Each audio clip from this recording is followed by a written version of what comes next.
السلام علیکم ورحمۃ اللہ وبرکاتہ۔ ناظرین و سامعین، استقبال ہے آپ کا ہمارے یوٹیوب چینل دیار تھانوی پر۔ ناظرین، آج ہم آپ حضرات کے سامنے ایک بڑی اور شاندار تحقیق لے کر حاضر ہوئے ہیں۔ جی ہاں، آج ہم بات کریں گے کہ تہجد کی نماز ابتدائے اسلام میں یعنی حضور اکرم صلی اللہ علیہ وسلم اور صحابہ کرام رضوان اللہ تعالیٰ علیہم اجمعین پر فرض تھی یا مستحب کے طور پر ہی عائد کی گئی تھی۔ اس سلسلے میں جب ہم مفسرین کرام کا مطالعہ کرتے ہیں اور ان کو پڑھتے ہیں، قرآن کریم کی سورہ مزمل کا مطالعہ کرتے ہیں، تو معلوم یہ ہوتا ہے کہ مفسرین کی اس میں دو جماعتیں ہیں۔ ایک جماعت کا خیال یہ ہے کہ آپ علیہ الصلاۃ والسلام اور صحابہ پر یہ نماز اولاً فرض کی گئی تھی،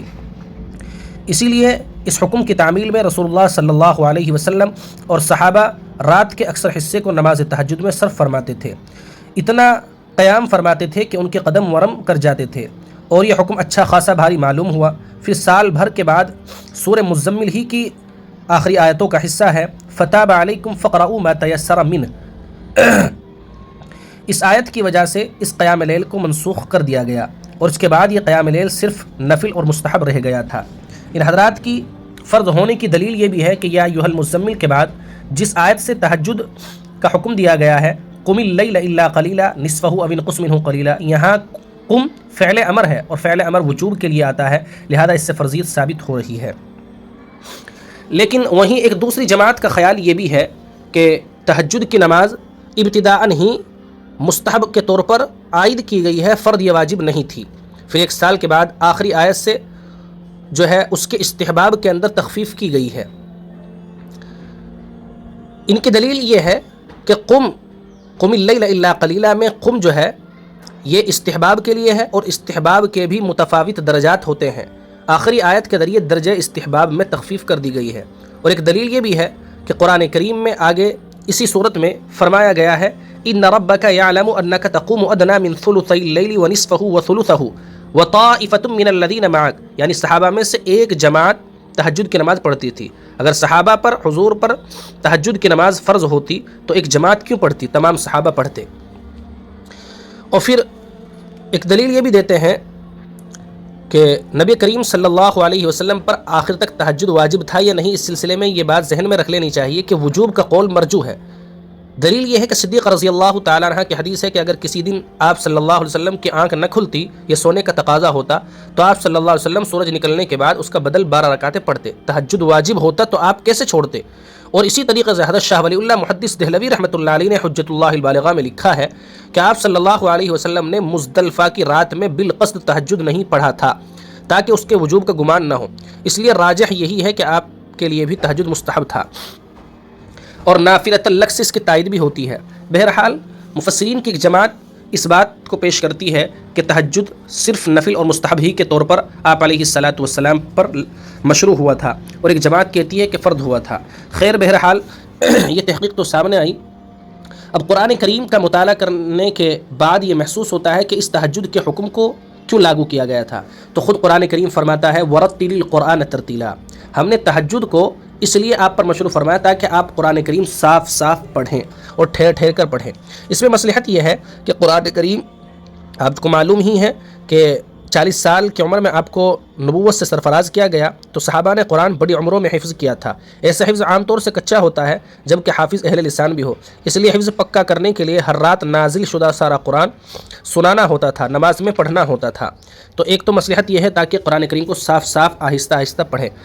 اور یہ خیال بھی رہے کہ تہجد کا حکم اس وقت مشروع ہوا جب 5 وقتہ نمازیں آدمی پر فرض نہیں ہوئی تھی، تو کوئی اس طرح کا عبادت کا سلسلہ بھی نہیں تھا جس میں قرآن کریم کو پڑھا جائے، تاکہ قرآن کریم کا ایک دور ہو جائے اور قرآن کریم جتنا حصہ نازل ہو گیا ہے اس کو آسانی سے آدمی پڑھ سکے، یاد رکھ سکے۔ تو تہجد اس لیے مشروع کیا گیا تھا تاکہ رات میں آدمی قرآن کریم کو پڑھ سکے۔ ایک مصلحت تو یہ ہے۔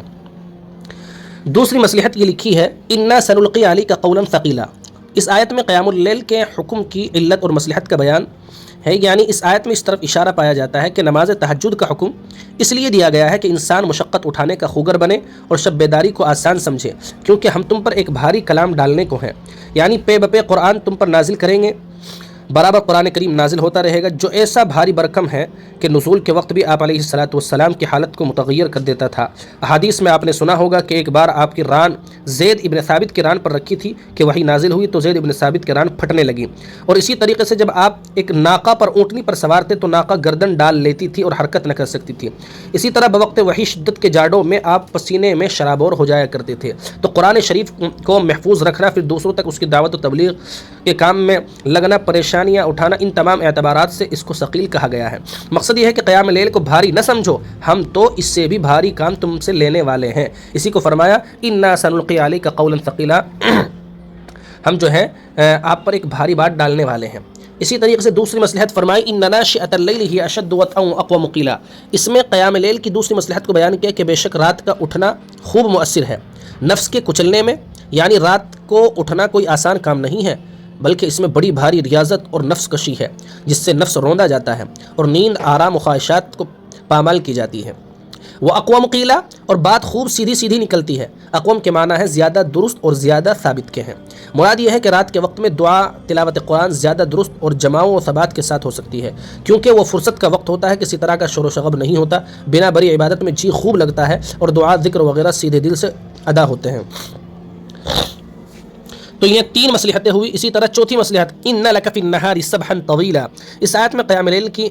مصلحت کا بیان ہے کہ لفظ سبحن کے معنی گھومنے پھرنے اور جاری ہونے کے ہیں۔ مطلب یہ ہے کہ بے شک تم کو دن میں بہت کام اور چلنے پھرنے کا مشغلہ رہتا ہے، یعنی دن میں تو تبلیغ و تعلیم اور اصلاح خلق اور اپنی دنیاوی ضروریات کے لیے چلتے پھرتے ہیں اور اسی مشاغل میں مشغول رہتے ہیں، لہذا عبادت و مناجات کے لیے رات کا وقت مخصوص رکھنا چاہیے۔ تو ان مصلحتوں کے پیش نظر تہجد کی نماز کو آدمی کے اوپر فرض کیا گیا تھا، حضور پر اور صحابہ پر فرض کیا گیا تھا۔ تو ورتل القرآن ترتیلا ایک مصلحت، انا سنلقی علیک قولا ثقیلا دوسری مصلحت، ان ناشئۃ اللیل ہی اشد وطئا واقوم قیلا چوتھی مصلحت، تیسری مصلحت ان لک فی النہار سبحا طویلا یہ چوتھی مصلحت ہے۔ ان مصلحتوں کے پیش نظر، ان مقاصد کے پیش نظر تہجد کو فرض کیا گیا تھا۔ اگر آپ کو ہماری علمی تحقیقی ویڈیو پسند آئے تو آپ لائک سبسکرائب ضرور کریں، ہمارے چینل کو فالو کریں اور شیئر ضرور کریں۔